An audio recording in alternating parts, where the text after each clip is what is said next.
Shalom pemirsa TPR yang dikasih Tuhan, selamat sore dan salam jumpa lagi dengan kami dalam acara Mimbar Agama Kristen melalui radio, melalui TPRI Stasiun Jambi, dan semoga damai sejahtera dari Tuhan Allah senantiasa menyertai hidup Bapak Ibu yang terkasih dan yang dikasih Tuhan.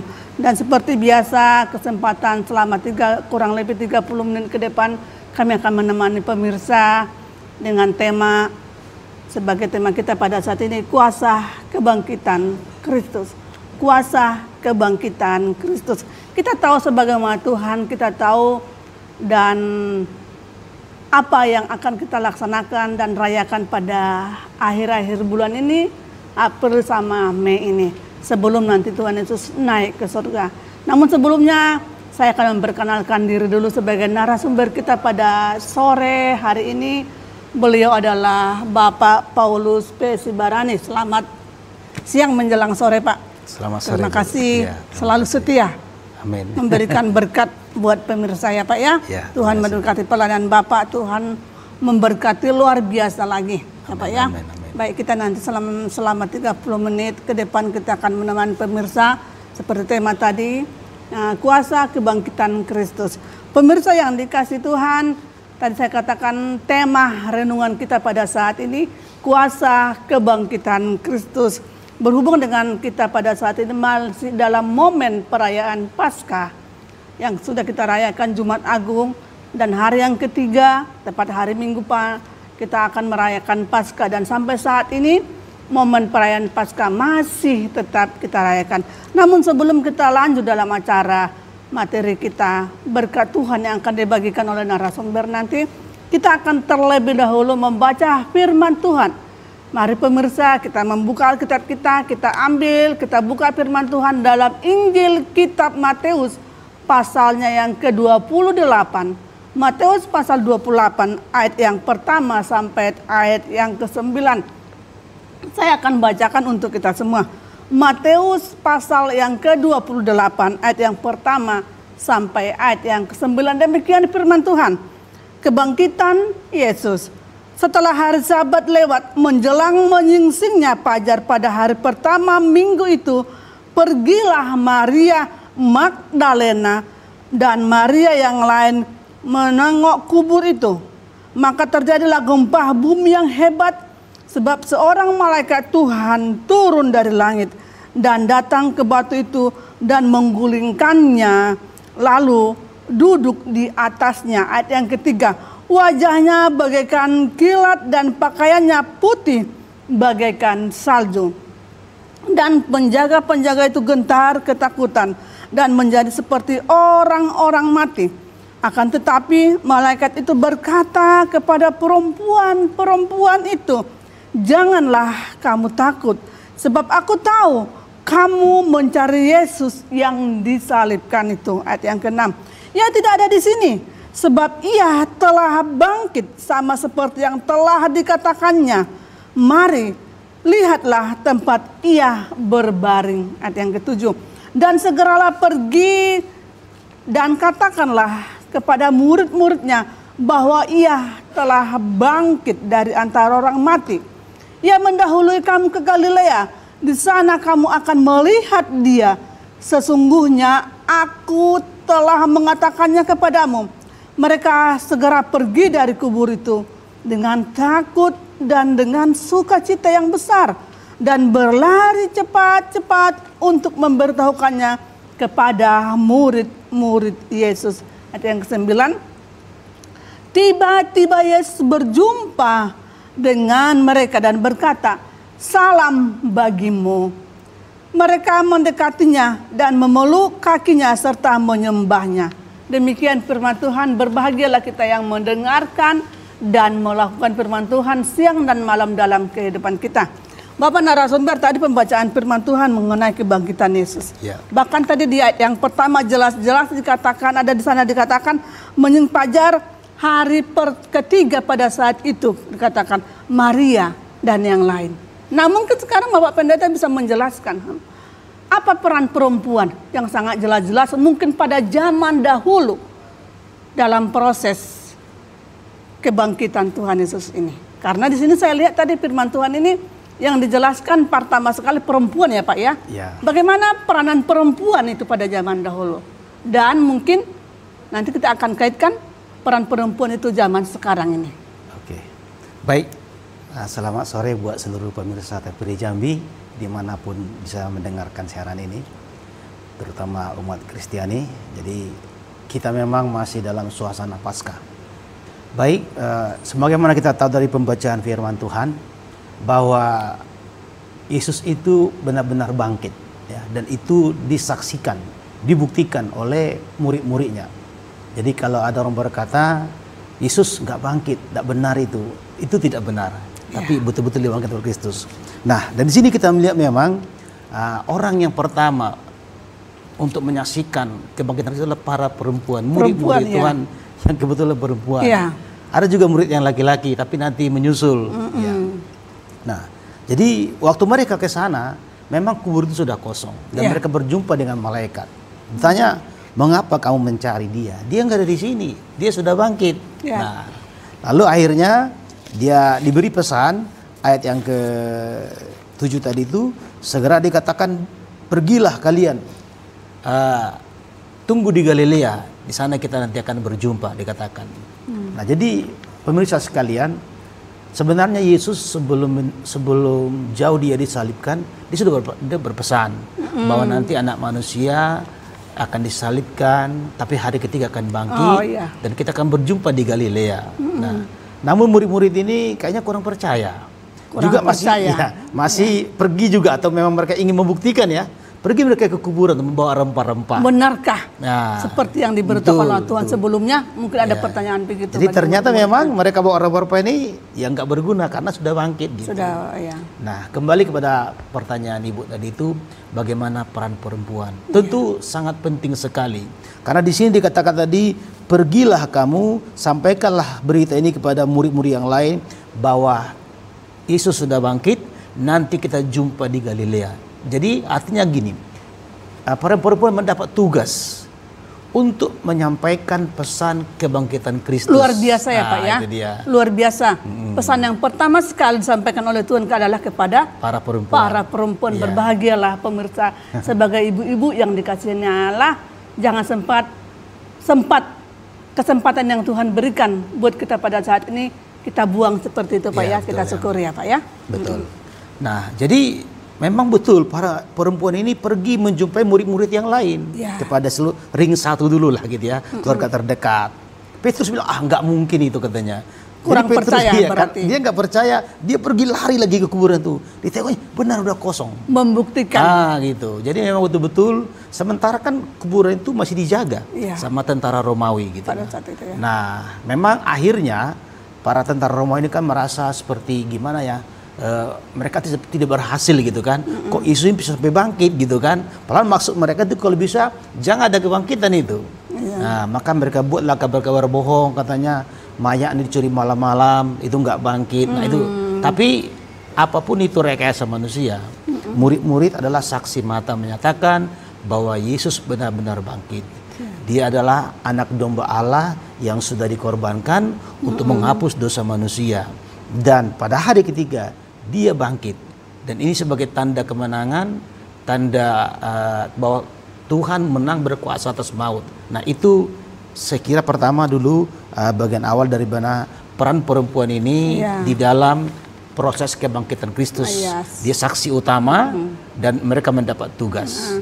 Sebentar Pak, tadi Bapak bilang benar-benar bangkit. Itu dibuktikan dengan ayat yang kedua ya Pak ya, di firman Tuhan ini. Saya akan bacakan ayat yang kedua. Maka terjadilah gempa bumi yang hebat, sebab seorang malaikat Tuhan turun dari langit dan datang, disebutkan, dan datang ke batu itu dan menggulingkannya, lalu duduk di atasnya. Terjadilah katanya gempa yang sangat hebat sekali. Ini membuktikan kuasa Allah. Betul. Berarti sebelumnya yang dinyatakan Tuhan, sebelumnya nyata ya Pak ya? Betul.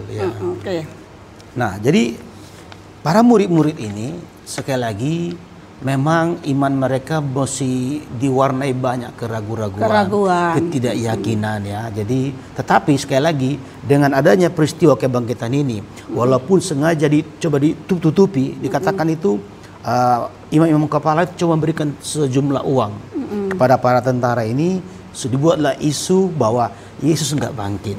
Tapi apapun cara dunia, cara manusia untuk menutupi kebangkitan Kristus, dia Allah yang hidup, dia akan tetap menjadi Tuhan dan Juru Selamat dalam kehidupan kita. Amin, ya. Nah, dan itulah nanti akan kita lihat bahwa bagaimana perempuan ini sangat berbahagia sehingga di akhirnya nanti menjadi sumber kesaksian nyata, ya, sumber real yang nggak bisa dibantah oleh siapapun. Ya.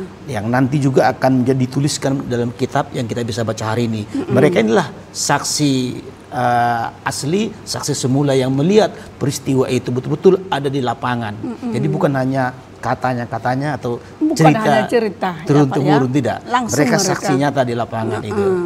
Nah, itu yang terjadi. Di sana dikatakan ketakutan, ada rasa takut, ya Pak ya. Pada saat dia dua tadi bukti kalau itu sudah bangkit, kenyataan bukti bukan hanya cerita, ada gempa yang sangat dahsyat dan sangat hebat. Ya, oke. Nah, kita tadi berbicara mengenai peran perempuan pada saat kebangkitan Tuhan Yesus. Kalau tidak salah ada 3 perempuan pada saat itu yang melihat dengan mata sendiri. Peran mereka sangat luar biasa. Karena Tuhan bilang, tugas kamu pergi menyaksikan, mengatakan kalau ini benar-benar nyata kira-kira begitu. Nah, luar biasa peran perempuan. Nah, kalau kita melihat zaman sekarang ini, bagaimana peran perempuan? Perempuan Kristen. Oke, baik Bu. Jadi tadi kita sudah lihat perempuan itu mengalami yang namanya kuasa Paskah. Artinya mereka melihat, mereka menyaksikan sehingga iman mereka yang tadinya masih ragu-ragu, tidak percaya kepada perkataan sebelumnya, sekarang itu sudah hilang. Mereka sudah yakin dan mereka mulai bekerja. Jadi yang pertama sekali yang dialami oleh para perempuan masa kini, mengalami sendiri secara langsung kuasa dari Paskah itu sendiri. Nah, Paskah itu sebenarnya sudah ada dalam perjanjian lama, zaman Musa. Itulah dengan menyembelih seekor anak domba jantan berumur 1 tahun. Itu maksudnya apa? Itulah tanda pembebasan umat Israel dari belenggu penjajahan Mesir. Dengan darah yang dioleskan di abang pintu, maka malam itu malaikat maut lewat, melihat setiap rumah yang ada tanda darah, dia lewat. Tidak ada kematian anak sulung. Tetapi rumah yang tidak tanda darah, dia akan segera mati. Nah, itu yang terjadi. Itu jadi pembebasan bangsa Israel dalam perjanjian lama. Sangat berperan kaum perempuan pada saat itu ya Pak ya. Oke, nanti kita akan lanjut kembali setelah yang berikut ini.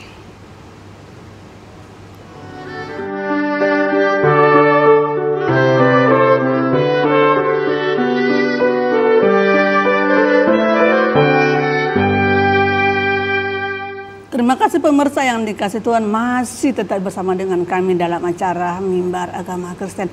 Oke, Bapak, tadi kita sudah membahas mengenai peran perempuan sesuai dengan ayat yang kedua tadi, yang pertama dan yang kedua yang dijelaskan bahwa itu nyata dengan dibuktikan di ayat yang ketiga tadi dengan ayat kedua ketiga terjadinya gempa dan ketakutan pada saat itu bagi perempuan-perempuan yang menyaksikan pertama sekali, ya.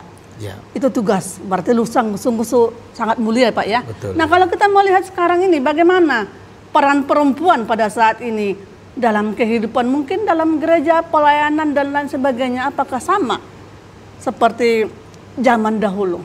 Oh ya, baik. Jadi tentu peranan wanita dalam masa kini berhubungan dengan Paskah ini sangat penting, yaitu tadi membawa berita Paskah ini, membawa berita kebangkitan, membawa berita kemenangan. Jadi Paskah itu bicara kebangkitan, bicara kemenangan, bicara kelepasan. Itu sebenarnya para wanita-wanita di masa kini, mereka harus mau ambil bagian, terlibat langsung di dalam melayani Tuhan.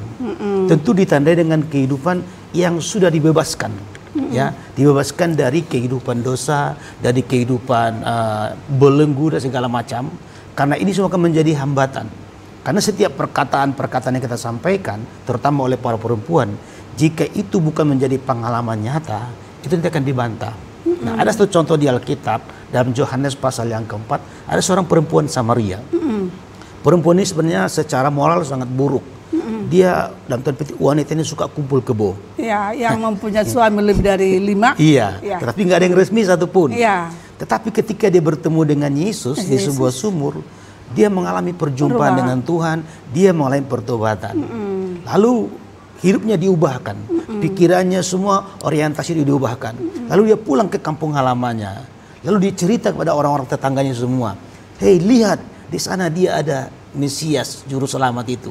Dia menyampaikan kabar gembira, kabar tentang Kristus. Dan apa yang terjadi? Mereka semua berbondong-bondong datang. Nah, artinya di sini mereka jadi perempuan Samaria ini secara langsung inilah contoh orang yang mengalami kuasa Paskah. Perubahan. Ya, mengalami perubahan, pembaruan. Ketika dia berkata-kata kepada orang lain, orang akan mendengar, orang akan menurut. Karena apa? Membuktikan dari kehidupannya. Ya, dulu kan dia jahat, dulu dia tidak baik, sekarang sudah baik. Jadi sekali lagi, alamilah kuasa Paskah bagi para perempuan masa kini. Alami lebih dulu kuasa Paskah, lalu sampaikanlah pesan ini lewat perbuatan nyata sehari-hari, itu lewat hidup yang diubahkan. Nah, nanti kalau pelayanan di gereja, pelayanan di penjara, pelayanan tempat-tempat yang lain, itu sekali lagi buah kehidupan yang harus kita lakukan. Karena tidak mungkin kita tidak melakukan sesuatu buat Tuhan kalau kita sudah mengalami sesuatu yang baik daripada Tuhan. Itu harusnya otomatis mengalir. Ya, seperti ada firman Tuhan berkata, pohon yang baik akan menghasilkan buah yang baik. Tapi pohon yang tidak baik akan menghasilkan buah yang tidak baik. Juga. Begitu juga dengan kehidupan kita, Pak ya. Oke, berarti ada persamaan dong, Pak, antara peran perempuan pada zaman dahulu ketika pertama sekali mereka menyaksikan bahwa kubur itu kosong dengan perempuan-perempuan zaman-zaman sekarang ini menyampaikan berita baik. Harus dengan perbuatan yang baik ya. Betul, Pak ya, jangan menyampaikan nyata, tapi hidupnya saja tidak berubah. Ada perubahan seperti perempuan tadi yang Bapak pulang, seperti perempuan Samaria, seorang Samaria yang penuh dengan dosa. Kalau sekarang hidup berzina lah namanya, Pak. Betul, ya. Tapi ada perubahan setelah dia berjumpa dengan Tuhan Yesus. Nah itu. Nah yang kedua mungkin Bapak bisa menjelaskan karena berhubung dengan Paskah, masih situasi Paskah kita pada saat ini, apa makna kebangkitan Kristus bagi iman Kristiani atau mungkin bagi kita umat Tuhan? Apa sih makna kebangkitan ini? Kita hanya mendengar, tapi tidak tahu, tidak mengerti apa maknanya sendiri dalam kehidupan kita. Baik Bu, jadi tentu sangat bermakna sekali memang. Firman Tuhan mengatakan di dalam, saya baca Bu, di dalam 1 Korintus 15-14, tetapi andai kata Kristus tidak dibangkitkan, maka sia-sialah pemberitaan kami dan sia-sialah juga kepercayaan kamu. Jadi katanya iman kita kepada Kristus akan menjadi sia-sia kalau Kristus hanya mati tidak dibangkitkan. Jadi kebangkitan Kristus itu bagian dari penyempurnaan proses penebusan dosa yang sudah dilakukan 2 hari sebelumnya. Jadi kematian itu tidak ada artinya kalau enggak dia bangkit. Jadi mati itu kan pengampunan dosa bagi kita. Lalu ditindaklanjuti dengan kebangkitan, maka sempurnalah proses penebusan dosa yang kita terima. Itu yang pertama. Kemudian yang kedua itu adalah membuktikan bahwa Yesus adalah anak Allah. Kita tahu kan manusia kalau sudah mati, ya mati kan seterusnya. Dan yang bisa membangkitkan manusia yang mati hanyalah Tuhan. Tapi Yesus sendiri dia bangkit. Artinya dia adalah Allah yang datang dalam rupa manusia. Ya, sehingga untuk apa dia jadi manusia? Untuk menebus dosa manusia. Setelah dia disalibkan, dia mati dan dia bangkit, dan nanti 40 hari menunjukkan dirinya bahwa dia hidup dan dia naik ke surga. Oke, itu makna kebangkitannya. Berarti sangat luar biasa makna kebangkitan, membuktikan kalau kita sudah benar-benar ditebus dari dosa ya. Kalau tidak ada kebangkitan berarti kurang kepercayaan kita. Oke, ya terima kasih Pak. Nanti akan kita lanjut kembali setelah yang berikut ini.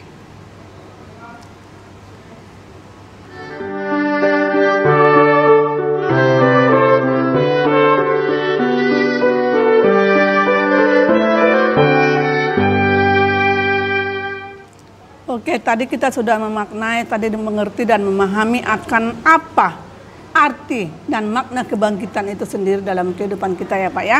Nah pemirsa mungkin juga tadi jelas mengetahui, mendengarkan itu. Nah tadi Bapak sangat jelas menjelaskan makna kebangkitan itu. Yang pertama tadi kebangkitan Kristus bagi penyempurnaan dosa. Itu yang pertama. Yang kedua tadi kemenangan atas dosa dan maut. Dan yang ketiga tadi Bapak jelaskan, membuktikan bahwa Yesus adalah benar-benar yang datang, anak Allah yang datang ke dunia untuk menebus. Berarti kita sudah bebas dari dosa. Ya. Intinya kita beriman dan kita dianjurkan, difirmankan, hindari bentuk dosa dari kehidupan kita, itu Pak ya. Nah, yang mungkin berikutnya yang perlu kita pertanyakan, bagaimana nih memaknai kebangkitan Kristus dalam kehidupan masa sekarang ini. Kalau tadi masa zaman dulu sudah, masa sekarang ini yang mau kita mengerti. Jadi bagaimana kita memaknai atau kita sudah merayakan Paskah ini, apa sih harusnya yang terjadi dalam kehidupan kita? Nah, seperti kita tahu tadi, kematian Kristus adalah kematian terhadap dosa. Otomatis hasil yang diharapkan adalah kita menjadi kehidupan yang bebas dari perhambaan dosa. Jadi kalau dulu tangan kita, kaki kita, mulut kita, mata kita ini menjadi hamba dosa. Nah, sekarang tangan, kaki, seluruh organ tubuh kita harus kita pergunakan untuk mempermuliakan nama Tuhan. Inilah orang yang merayakan Paskah. Jadi bukan hanya merayakan Paskah, datang di seremoni, datang di ibadah gitu kan. Hanya pingin melihat, ambil, menikmati telur ya. Betul, karena Paskah identik dengan telur ya Pak ya. Betul. Tapi kita harus mengalami secara real, kita dibebaskan dari kehidupan hari-hari. Ya. Tadi sangat bebas. Maknanya sekarang bebas dari hamba dosa. Ya juga kita hidup untuk hidup menghindari segala dosa. Bukan hanya secara moral atau perayaan biasa, maknanya dapat telur, Paskah karena identik dengan telur. Nah, apa kesimpulan yang kita ambil Pak dari tema kita, pertemuan kita, renungan kita, yaitu tadi yang dikatakan mengenai tema kuasa kebangkitan Kristus yang berhubungan dengan Paskah, sebagai kesimpulan yang mau kita bagi kepada pemirsa. Baik, jadi sebagai kesimpulan dapat kita katakan yang pertama, kita harus mengalami kuasa Paskah itu sendiri seperti para perempuan. Dan sesudah kita mengalaminya, kita harus membagikannya kepada orang lain. Selanjutnya kita harus implementasikan kehidupan kita yang dalam tekun melayani Tuhan dan terus tidak lagi menjadi hamba dosa.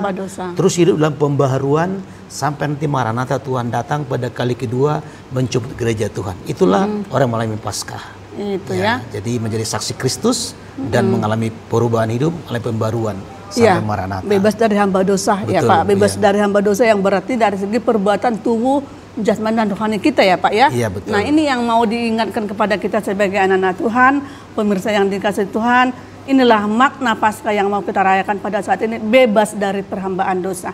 Sampai di sini pertemuan kita pada siang menjelang sore hari ini. Kami mengucapkan terima kasih buat pemirsa. Tuhan Yesus memberkati. Salam.